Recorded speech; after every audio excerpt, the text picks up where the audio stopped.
Hey, good afternoon, good evening, good morning, everyone. Whatever time of day you're checking this video out. Thanks for looking into our spring parent meeting for this 2021 spring season. We are having a spring season. I'm very excited about it. I know that we lost our spring season last year due to COVID. And even though this year is still going to be some challenges with COVID, I'm excited that we're going to be able to have things up and running for all of our spring stuff. So tonight, today, this morning, whatever it is that you're watching this right now, we're going to kind of go over some of the logistics from the activities offices regarding the spring seasons. And then we will get more in depth into individual ones at your in-person parent meetings, which I will discuss here later on. But really kind of making sure that you know who we are, our roles within our offices and who to contact with concerns and those type of things. Also meet our new athletic trainer who started this fall, Grant Waller. You'll hear from him here in a little bit. He's done a great job so far here for our Hawk and Hawkeye athletes. And we're excited to have him here from Ankeny PT. We'll talk a little bit about eligibility. It is not as cut and dry as it normally is. With COVID, there's been some exceptions that have been made, and that we will continue to update you guys on that as we go. How to deal with some concerns, some of the finances that kind of go through our office, how we operate day to day. We'll kind of touch base a little bit on COVID, some of those guidelines. Those are not currently up to date for spring sports.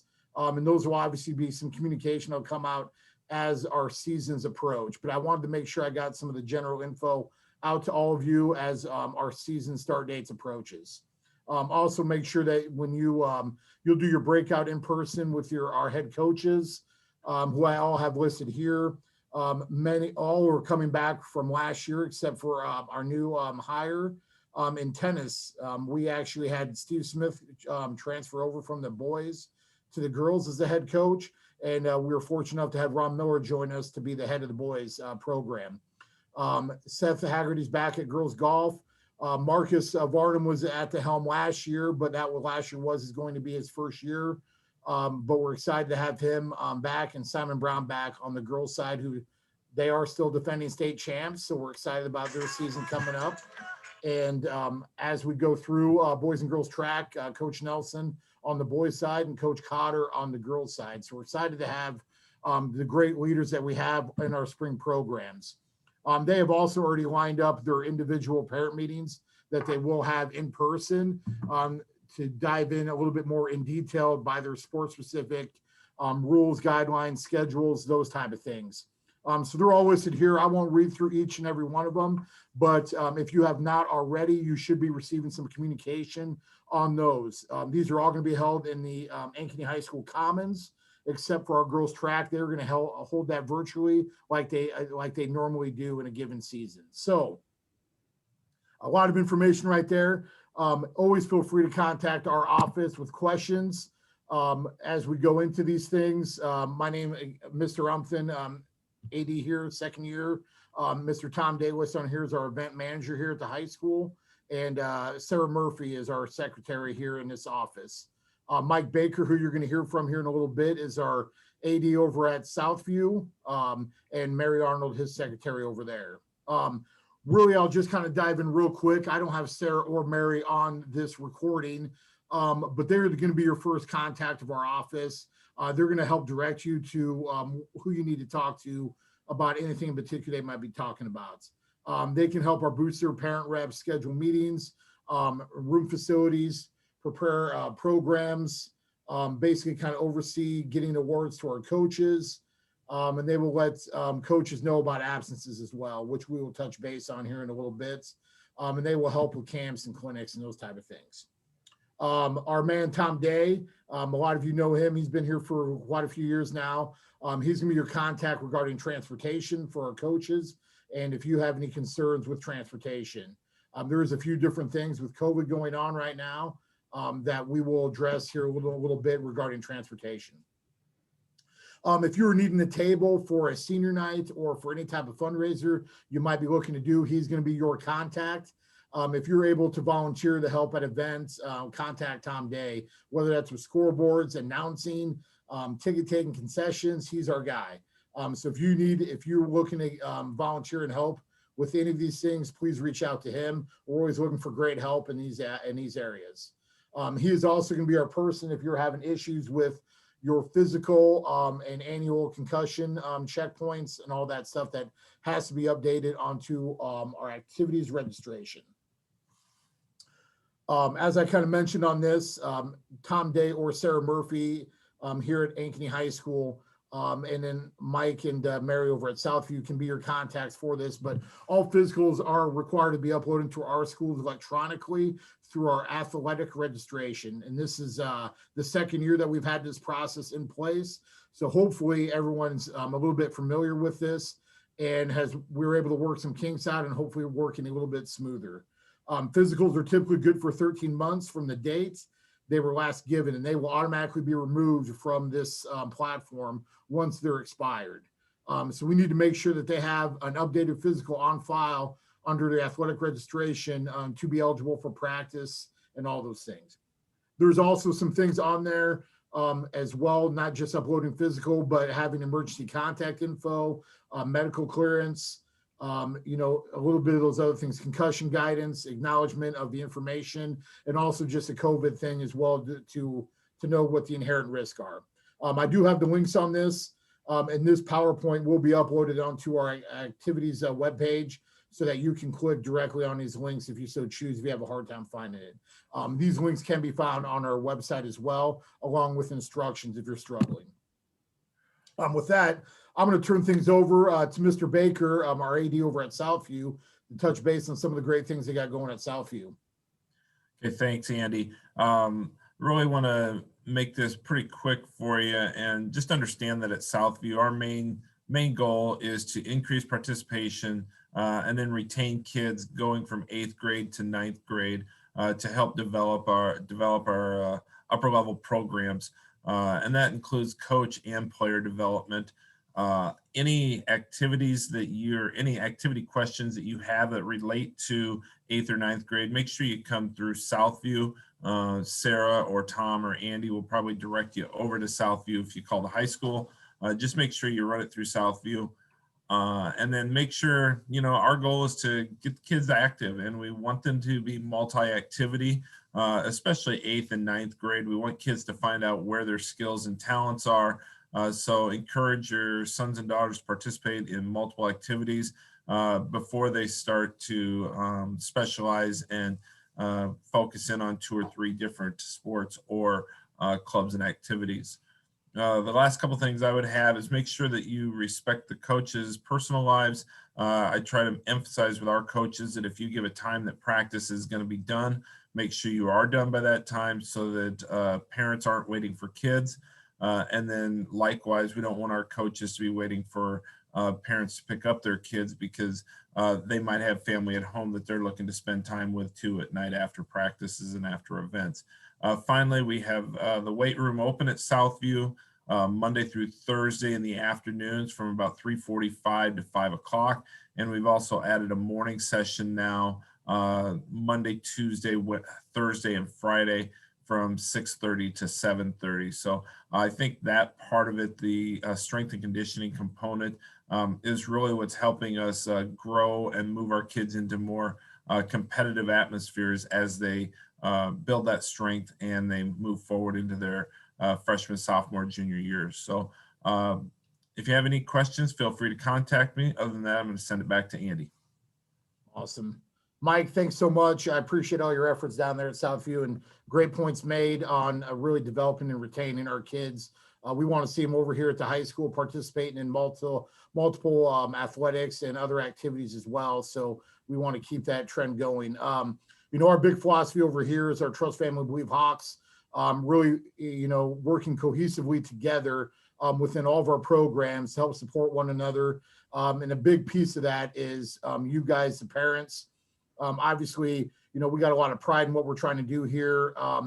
And I think we can't do it without all parties being on board. That's our coaches in these offices, our players, and then you, the parents. And, I think if we can all work together and really try to develop that trust, committed to, our common goals of what we're trying to achieve, with accountability in place, and obviously just caring about our kids, outside of the athletic season. I think it's a big thing that we've been really trying to drive home through this office. Our coaches understand the importance of this and have really been trying to drive that home within their programs as well. So really, we want to make sure that we're all supporting one another to reach our common goals, because we cannot do that without all three pieces that we talked about being together on that. A couple things on eligibility. I will be as brief as I can on this, as I believe most of you are probably well aware of where we're at for eligibility. If we're talking about academically, this is a state required mandate that there is no flexibility on. We are required by the Department of Education to follow these. If you fail a class at the end of a grading period, which would be the end of a semester, it is an automatic 30-day suspension from the next participating activity. If you're in season, like for example, at the end of the first semester in the winter season, if you're in season, that 30 days is immediate upon receiving that F. If you're not in activity in the winter and you are this spring, it would carry over to the spring season. And so you need to make sure that we are taking care of our work in the classroom, because again, it's student athlete. And so they are students first, and their major priority needs to be their work in the classroom. And so they need to be able to do this to have the extra things, the privileges of being a part of being able to compete in contests. And so again, the state policy that we do not have flexibility on in this office.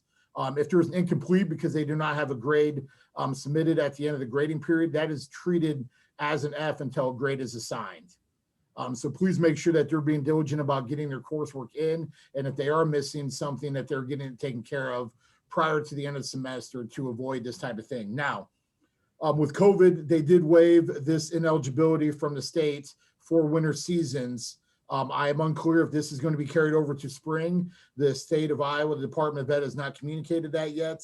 And this will be something that we will communicate if this policy has a change. But I will make sure you guys are all well aware of that as our spring seasons get up and running. There's a link on here that you can follow that gives the exact start dates that the 30 days starts. And it basically starts from the first competition dates, not from the first day of practice, to be clear. Good conduct policy. This is something that we are also going to bend very little on, as I think it's important that through our programs that we will learn, responsibility and obviously, the consequence that follow actions taken. So first offense of a good conduct policy is going to be 1/3 of the playing dates. It would actually be 1/6 if the student self-reports. And it's 1/3 of the playing dates, so it varies number of contests depending on a season. And that is strictly because some sports have only a handful of playing dates, like football that has 9 playing dates, where softball, on the other hand, has 40 dates. So it is 1/3 of that number of allotted games. A second offense is going to be 2/3 of the playing dates, and there's no deduction of this for self-reports. And there could be the potential for completion of approved school treatment program if it's a multiple offense for drugs or alcohol.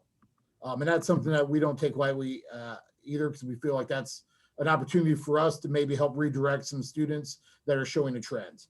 And then a third offense of our good conduct policy is 1 calendar year. Now, the full details of our good conduct as far as what falls under that can be found in the student handbooks, which I believe everybody has to acknowledge they did that before they can participate in activities. But any question on that, again, feel free to contact our office. So real pretty easy to keep them eligible is you need to be here in school. Coaches do receive daily attendance. If a student is unexcused or sick, they will not practice that day. If this is a game day, they will not be able to play unless they visit with me about their options. I typically like to give a freebie just because extenuating circumstances do happen at times, but I definitely limit it to 1, and it has to be a circumstance that I feel like that was unpreventable.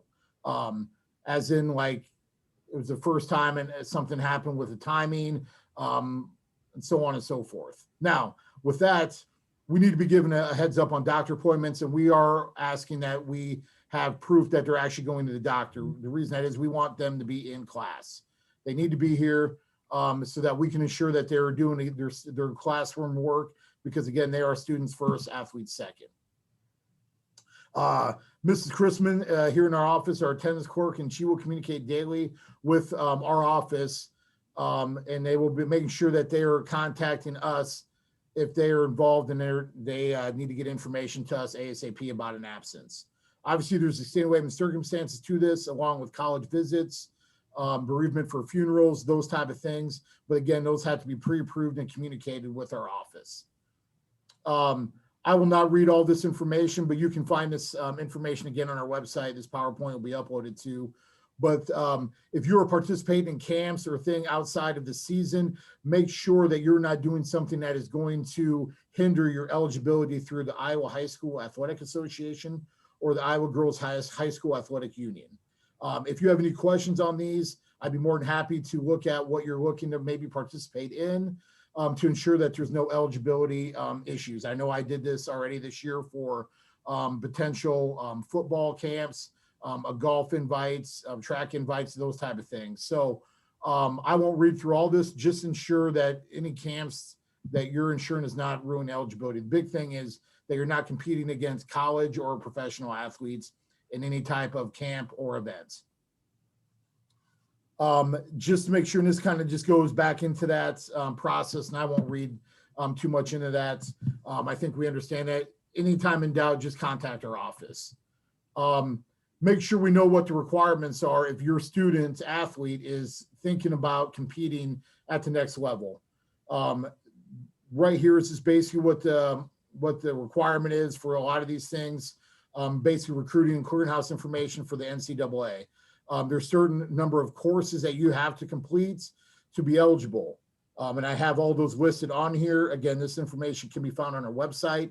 The main thing I want to make sure you understand is that your grades do matter. If you want to compete at the collegiate level, your grades will matter and they will impact your ability to do so and at what level. So make sure that you are understanding with this. Obviously, our guidance counselors are well aware of these requirements as well. But we're always happy to walk you through any questions you have on this to ensure that we're doing everything we can to create opportunities for our kids. I kind of mentioned this a little bit already, but make sure if you're having some issues or concerns, contact the coach. I really think it's important that those interactions happen. Obviously, I think it's always important. I think the kid should be the first contact with the coach with a question or concern. Obviously, that's a challenging thing for sometimes that can be due. It's a hard conversation to have. If they're not comfortable doing that, the next step I would say would that maybe that you have you meet with that coach with your student present. But it's always important to have that conversation with the coach. They're the ones that are at practice on a daily basis. They're the ones making decisions based on what they see on a daily basis where you or I are not. And so I think that should be the first line of addressing concerns. And obviously there's a misperception out there that kids are penalized for bringing concerns or issues to them, which that is not the case. Obviously, if there is, I would hope that our office would be notified. But I strongly believe the coach we have in place would not penalize a kid for bringing question or concerns to them.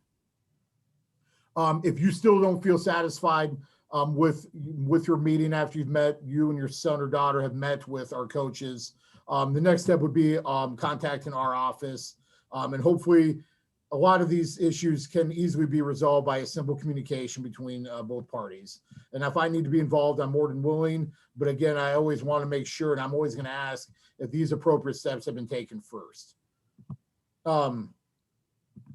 Obviously, things are not going to go perfect at all times. And I understand that emotions are going to run high at times during events. The only thing I do ask is that we're just respectful when we're approaching coaches. Your demeanor in front of your son or daughter when approaching your coach or talking about your coach, their coaches, I think is very important to build. That goes back to building that trust and support from all three parties. Obviously, I think it's important too to not necessarily try to reach out to coaches immediately after a contest. I think a good 24-hour rule is a good thing to have in place in most situations. Obviously, if something egregious has happened, that we need to overlook the 24-hour rule and address immediately. And that's where I'm hoping a good judgment from all of us can happen on that. But again, it comes back to let's make sure we're having adult conversations and being respectful of everyone involved. I think everybody involved is after the main goal, which is what's best for our programs and our students involved in them. So really the big thing on that is just to understand where both sides are coming from. And I think when we can have that open line of communication, both from parents and coaches, I think it's important. Next, I'm going to turn things over to our athletic trainer, Grant Waller. But one thing I just want to mention before I do, just on equipment and uniforms, we need to make sure that they are accountable for our uniforms and equipment. And those are things that if they are unable to turn those back in at the end of the season, that is something that they will be financially responsible for replacing if a uniform is lost and those type of things. Obviously, wear and tear, if something's damaged through events, that is something that we obviously will take care of. But if they're simply lost and not turned in or kept, that is something that we will have to have brought to you. With that said, I'm going to turn things over to our athletic trainer, Grant Waller. How's it going, guys? My name's Grant Waller. I'm the athletic trainer at Ankeny High School. And I will also be at Southview Middle School as well. I went to Simpson College, got my degree in athletic training and biology as well. On here, you can have my contact info. Just know that you guys can contact me anytime. My biggest thing is I want you guys to feel comfortable with me, and I want your son or daughter to be 100% all the time so they can compete to the best level possible. And I'm going to give them the best care that I can. With that being said, one of the biggest things in high school is concussions. So concussion is considered a traumatic brain injury. I do not take them lightly. And not all head injuries are considered concussions, but I have extensive training with concussions. There's different types of signs and symptoms, and every single time signs and symptoms can be different. I have a lot of flyers that if your son or daughter wants, or if you guys want, please contact me and I can give them out to you with more information. But please contact me if you have any questions, comments, concerns ever. I'll also be at most athletic events that are at home, and I look forward to having great seasons for all of you in the spring. And I'm excited that you guys finally get to compete. Absolutely. Grant, thanks so much. He's been a great addition and has done a great job building rapport with our kids and ensuring that we're doing everything we can to get them out on the playing fields and keeping them 100% as much as possible. All right, so let's talk about the dreaded COVID here. Obviously, there's going to be some things that we're going to have to do this season. But again, I'm fortunate that we are having a season. If people have concerns, there's obviously going to be an inherent risk. If COVID is a concern, I just want to make sure that people understand that there is only going to be so much that we're going to be able to do to mitigate COVID and still participate. But obviously, we're going to do our part to ensure that we're creating a safe environment. But again, being in an activity is optional. Couple things as of right now, students will need to bring their own water, and they will also need to bring their own face covering and hand sanitizer. At this time, masks are required. As we get outside, those are the type of things that we are going to assess and look at. Obviously, I think once we get kids outside, there's going to be a lot of things that we're going to be able to do differently than we currently are for our winter stuff indoors. And that's one of the examples of the things that I will be communicating out once our seasons officially start and we get outside, because obviously I think there's a lot less easier to manage once we're outside. The big help I need from you as parents is keep kids home if they're sick. Contact your coach, let them know, wash your hands and use sanitizer frequently, and just avoid things like touching face and sneeze or cough into a tissue or elbow. Real basic things to just try to help minimize our risk of exposure. We've done a really nice job, I think, this fall and this winter to really manage this to where we didn't have program-wide shutdowns. We had a couple issues here and there that we dealt with, and I'm hopeful that once we get outside and where we're at with COVID, that it'll be much easier to manage. At this time, team meals are going to be restricted to individual. Everything's got to be individually packaged and wrapped. And if it is not, it has to be served by the vendor. Or if that is not possible, that's where you'll have to reach out to me if you're looking at something different. But we have to do things to manage these type of extras that are nice to haves, but not must haves. But obviously I think there's a big thing with team meals. I think it's a great opportunity for team bonding. So I'm not saying no on these. There's just some things that we're going to have to practice to be able to do these functionally and safely. I can't have spectators at practices for obvious reasons. So hopefully everybody understands that. And bus transportation to events, masks are going to be required. That is going to be a non-negotiable. To a seat, a mask must be worn all the way to and from contests. So make sure they understand that, and that does apply to vans as well. There may potentially be fan limitation to spring still. Again, this is one of those that's going to be determined. I'm hopeful that we're going to be able to open things up a little bit, and without, again, being outside, that we're going to have some flexibility to allow more people to enjoy all the great things our kids are doing while still being safe. And again, our major priority is safety and insurance that our seasons continue. Those are our main priorities that we will always make decisions based on. We're going to limit shared equipment and sanitize anything that is shared. And so just make sure we're all doing our part to do this. And I kind of mentioned this already, but do what we can outside of school to protect yourselves, keep them home if they're sick, avoid unnecessary risks, especially to just help ensure that we don't have any issues this spring. I think our program's done a nice job for the most part to do this, and I hope that we're able to do that. I'm going to turn this thing back over real quick to Grant, just about COVID in the training room, with that being a tighter space. So with that, Grant, if you go ahead. Yeah, absolutely. So the athletic training room is a lot smaller room than any classroom or anything like that. And there's a couple rules. I try to limit it to 4 athletes at a time in the athletic training room. Masks are required always.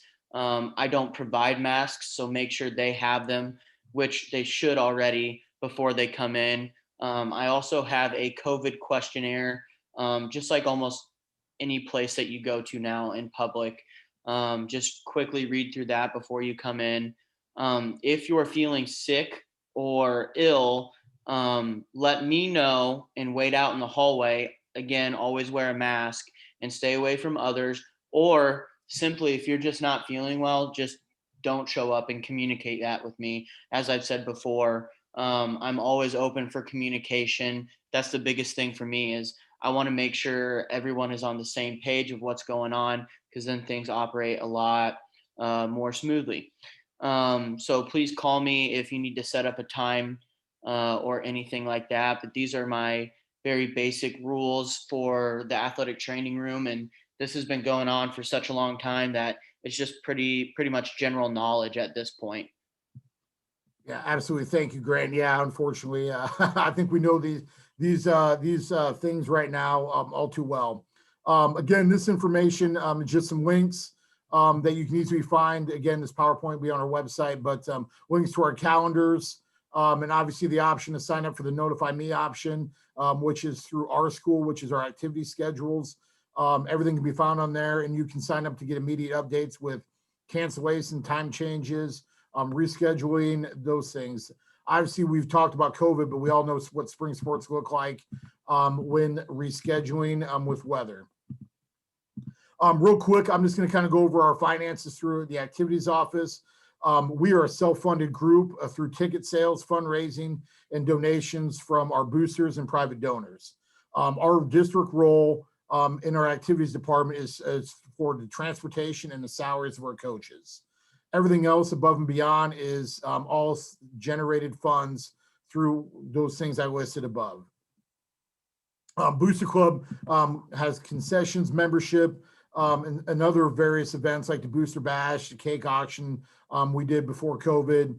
And those are other avenues that we've tried to do that. We currently have an online giving fund going right now to help offset some of the expenses that COVID has caused, or that our office has lost through COVID.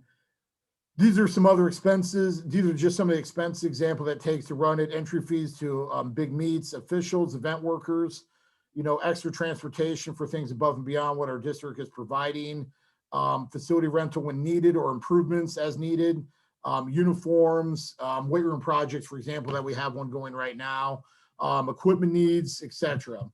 And so these are always the things that we're trying to do. We're also trying to find ways to eliminate, donor fatigue. We're trying to avoid door-to-door stuff whenever we can, and those type of things. And we work in a lot of different ways to be creative on that. So again, I always appreciate everyone's support on this. And I think everybody understands the value of activities and what it brings to the table, especially when those opportunities were lost last year. And so I appreciate all your support on this. Obviously, more information can be found on our Booster Club through their websites. But obviously, they do a lot of things to help raise money for office, like I mentioned, with concessions, apparel sales, fundraising events, memberships, which were not active this year because of our crowd restrictions, but we are hopeful those will be back up and running as normal for next year. Here is their website if you're looking for different things, and they're always looking for people to volunteer. The last 2 years, the Booster Club has given almost $200,000 to each school to really support those things. And those have gone towards things like uniforms, a new wrestling mat, new cheer uniforms. There's just been so many different things that's been used for.